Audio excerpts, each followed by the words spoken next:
Fibre வந்து பார்த்தீங்கன்னா இந்த எள்ளில் இருக்குது. ஒரு 3 டேபிள் ஸ்பூன் அளவுக்கு நீங்கள் எள்ளு எடுத்துக்கிட்டிங்கன்னா 3லேருந்து 4 கிராம் ஃபைபர் வந்து நமக்கு ஈஸியாக கிடச்சிரும். இது மட்டும் இல்லாமல் நம்மளோட எலும்பு ஸ்ட்ரென்த்துக்கு தேவையான கனிம சத்துக்கள் வந்து இதில் இருக்குது. அண்ட் இதில் இருக்கக்கூடிய பி வைட்டமின்ஸ் பார்த்தீங்கன்னா நம்மளோட உடல் செல் வந்து சரியாக இயங்கிறதுக்கு வந்து ஹெல்ப் பண்ணுது. அது மட்டும் இல்லாமல் ரத்த சிவப்பு அணுக்கள், ஏன்னா இது ரொம்ப இம்பார்ட்டன்ட். நம்ம உடலுக்கு வந்து எல்லா ஆர்கன்ஸுக்கும் அந்த ஆக்சிஜனை கொண்டு போய் சேர்க்கறது வந்து இந்த ரெட் பிளட் செல்ஸ் தான். ஸோ அதோட உற்பத்திக்கும் வந்து பார்த்தீங்கன்னா இந்த எள்ளு வந்து ரொம்பவே ஹெல்ப்ஃபுல்லாக இருக்குது. இதில் இரும்பு சத்தும் வந்து 2 மடங்கு அதிகமாகவே இருக்குது உங்களுக்கு. எள்ளு பொறுத்த வரைக்கும் எப்படி எடுத்துக்கலான்னு பார்த்தீங்கன்னா, ஒன்று ஊற வச்சோ இல்லை ரோஸ்டட் ஃபார்ம்லையோ எடுக்கிறது தான் வந்து பெட்டர் ஐடியாவாக இருக்கும்.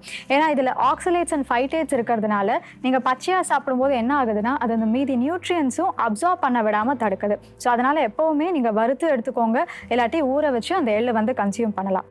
இப்போ பொதுவாகவே வந்து நம்மளோட தைராய்டு மெட்டபாலிசம்க்கு அயோடின் வந்து எந்த அளவுக்கு இம்பார்ட்டன்ட் நமக்கு எல்லாருக்குமே தெரியும். ஸோ அயோடின் கம்மியாக